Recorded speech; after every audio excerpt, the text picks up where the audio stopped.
covering the Utes better than anyone else. This is Ute Insider Steve Bartle of KSLSports.com on 97.5, the KSL Sports Zone.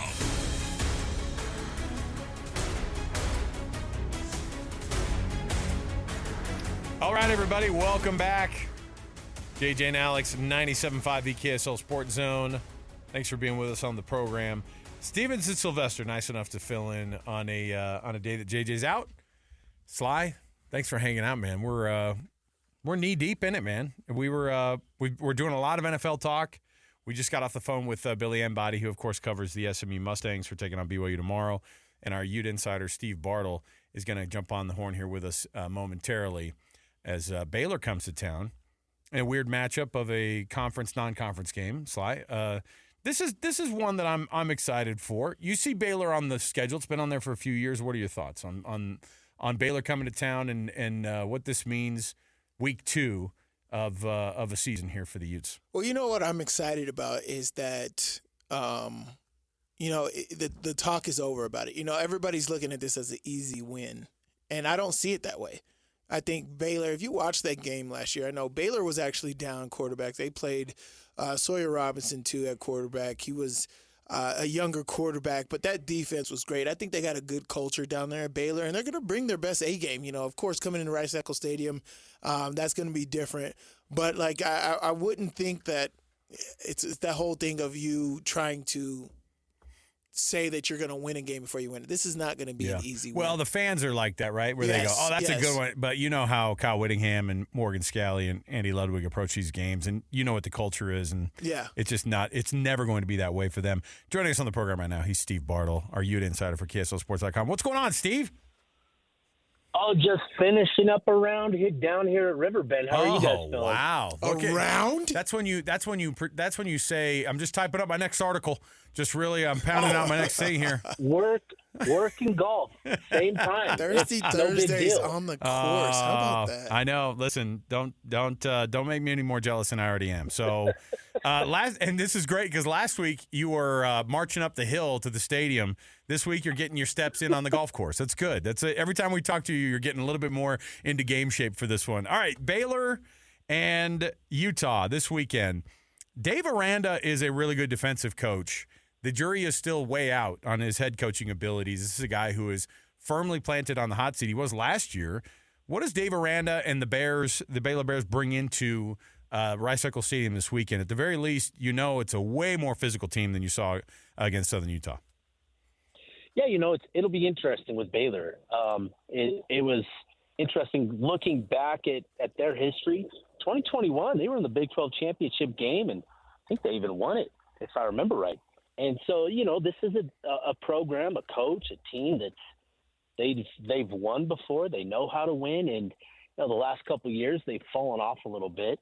And there's been a number of things that have gone into that. But this is still a program that knows how to win and knows how to compete. And I think that's what you're going to see on Saturday with this Baylor team, is at least a team that's obviously it's going to be a big step up in terms of the bodies, the athleticism, the talent and ability that we see on the field. And, that's obviously going to be an adjustment and all that for Utah. But it's going to be a pretty competitive game. It's going to be the sort of contest that Utah's going to have to work and grind their way towards. They are favored by 2 scores, and for good reason. This Utah team is good. That's not to say anything about Baylor being a bad team. This is a good competitive team. After watching them last week, I like what they have on this roster and this team.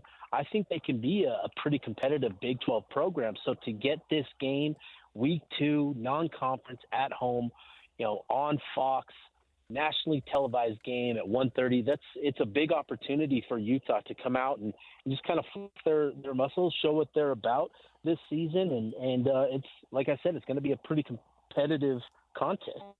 I'd like to get your opinion, too, kind of on schedule setup, right? I've been asked this a lot the last few weeks about, whether starting the season off with a big opponent or an FCS opponent like we did last week, and how much you're able to take from the FCS opponent versus how much you're able to take from, let's say, a Michigan or a Florida. What is your take on starting the season the way we did? I'm in favor of not playing FCS opponents first and foremost. I think you can do that I hope that eventually it turns into a spring scrimmage type of thing where you pay the program to come up during spring and play those sort of scrimmages against them. So I don't like FCS games, but I do like the fact that you're not starting off the season with a program like Florida, because it takes a toll. It takes, you've got to put the pedal to the metal essentially from day one of fall camp. And that really extends, the physicality, the toll that these guys take, in a season. And so we saw that last year, what that looks like. And so I do like getting a game, not necessarily an FCS game, but a game like that to start the season before you get into, a bigger, more competitive contest like this is going to be with Baylor. So I'm of that mindset. I like getting not necessarily a tune-up game, but a game that you can get against similar to that. And I think that's super beneficial for Utah because it just kind of shortens the season and shortens the toll and the amount of physicality that these guys have to go through and all of that they have to expend. I just think that's really beneficial to a team and to a program in a season when you can kind of ramp up over the course of fall camp and into the season. Steve, what does week 2 look like on the in the Cam Rising final chapter here? And I'm sure Andy Ludwig has got a lot more up his sleeve that they didn't show. And so what does that look like?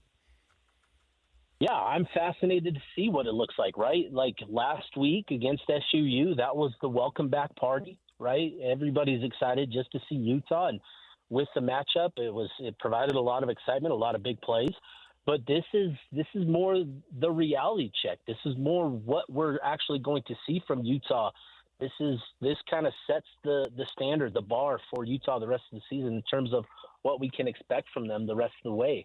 And so when it comes to Cam, all of the talk all offseason has been about making this season not necessarily about Cam, but giving him the weapons, giving him the tools, and allowing him to be the feature piece, the centerpiece of the offense, and allowing him just to operate in that sense. And so, I expect last week we saw a run-pass ratio in terms of play calls where we saw 20 pass plays called, 20 pass play calls. Get off the golf course. Don't let the car girl come back around, Steve. Come on. Yeah, it's the sun. It's beating down on me. And then, so we saw 20 pass play calls to 12 run play calls. Obviously, Cam scrambled 4 times in those 20 plays, which obviously count towards run plays. But I think you'll see a run-pass ratio similar to that, where you see more of the pass-first offense just because there are so many weapons for Cam to utilize. So, I look for this weekend to be more of that, a continuation of that. And I think this is going to be a really important test right out the gate, week 2 for Cam. And it's going to be an important one. It's going to be a big one for him. And I think he's up for it. Well, I mean, I think Alex was a little premature when he said final chapter. Oh, come on. We got tight ends from Miami that's playing 9-10 years, baby. We could get a couple out of Cam. Yeah, Steve, I think this is awesome. I can't wait. Really get to see exactly what this team is all about. I really want to get kind of what you think is the best way to go about this conference. One, the versatility of this offense, right? We saw a lot of different personnels last week against SUU, kind of getting the excitement, building the excitement. But anybody that knows sports know that you don't roll everything out in a certain game. So what can we kind of expect from this offense this week that maybe we didn't see last week?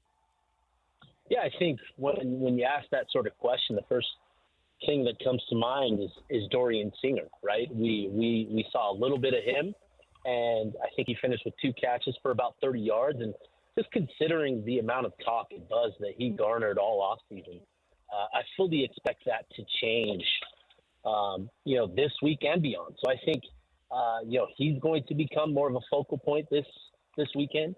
And I think with this offense and with the personnel that they have, with the depth that they have, at both tight end and wide receiver, it's going to give Utah, a lot of ability to do a lot of different things, to match up with a lot of different defenses, and to kind of dictate how the game plays out, put it in on their terms. And I think that's a big thing for this offense. It's a big thing for Cam. And the great thing about this is just Cam himself. Like, his biggest strength is how smart he is, how much he understands the game, how much he understands what he's looking at across the ball. When he's looking at the defense, he's IDing it. He knows what he's looking at, and he knows how to get the offense because he's spent so much time in it. He has this offense mastered. He knows how to get Utah and to get Utah into the right and the best situations to maximize their efficiency, to maximize their looks and opportunities, and that's a big factor for Utah. So when you talk about the offense and the potential of this group, of this unit, it starts with Cam just because of how much his offensive mastery, how much he understands what he's seeing across from him, and getting Utah into the best situations possible. And with the depth that they have, that's going to allow them to just do a lot of different things. Like last week, we saw quite a few different things. We saw 14 personnel. We saw multiple tight ends split out wide. We saw multiple receivers. We saw multiple backs, 2-back sets. And that's going to be a lot of fun to just kind of monitor the personnel, monitor the formations and what we see from this offense, because Andy Ludwig's playbook is pretty deep, and he's got a lot of different things to utilize to maximize a lot of players on this offense side of the ball. Steve Bartle, I think you just heard the marshal yell out that it was your turn up next on the number one tee. So I will hold my beer. We're gonna cut you loose here. Hey, looking forward to it, Steve. Week 2 is gonna be just as fun as week 1. We're getting into some big time games, and this is gonna be a fun one to follow here. So follow Steve. Get all the insights, of course, for this game on Saturday up at Rice Eccles at 1:30. We appreciate it, Steve. We'll talk to you again, man. Appreciate you, fellas. There you go, Steve Bartle. Yeah, man, he's great. He's in the mix, that's for sure. He definitely does his research, so I love the things that he says, especially all the things that he writes. I don't think if guys like Steve don't do research, this is just what they live, right? Right. It's just normal. It's just as part of the it just is, yeah. I mean, people are like, oh, isn't it weird you have to read about all those sports? I'm like, you have to read about sports. That's weird. Well, not just that. Like, this is what I would do anyway. Like, they're all so weird. Let's you do for a job. I'm like, this would be my hobby toilet too. Reading. Yeah. I do this all the time. Absolutely. Okay, it's that time of the week for us to be able to roll out another winner of our Hercules Hero of the Week. So every Thursday, of course, JJ and I read off these winners, and Sly, you get to be here for today's winner. The Hercules Hero of the Week is nominated by somebody else, and it's these youth sports volunteers who do a phenomenal job in their neighborhoods. And this week, it is Jana Losser, nominated by Robert too. Jana's daughter is a member of the competitive cheer team that is just named RA. Jana spends hours and hours making everything from the shiny things that they wear in their hair at the competitions to personalizing shirts, backpacks, jackets, water bottles, etc. She makes things to give away at the competitions and keepsakes for the team. All this effort to help the girls look good, feel good, and grow from their experience. We love examples like Jana Losser, who's your winner this week of the Hercules Hero Credit Union Hero of the Week. She's going to get $50 in a Visa gift card from Hercules Credit Union and $200 towards Beehive meals. That is awesome. And we love being able to hand these out. Nominate your Hercules Hero of the Week by just going to KSLSports.com/contest. That's KSLSports.com/contest. Congratulations to Jana. We'll come back. We've got more to go. And when we do, oh my goodness, the stuff that is going to be so annoying by the end of the year that we're going to have to talk about in the NFL, it's not annoying yet, okay? Because it's week 1 this week, but the stuff that we're going to be annoyed by the end of the year, we're going to make predictions. All right, so stay right here, 97.5, the KSL Sports Zone.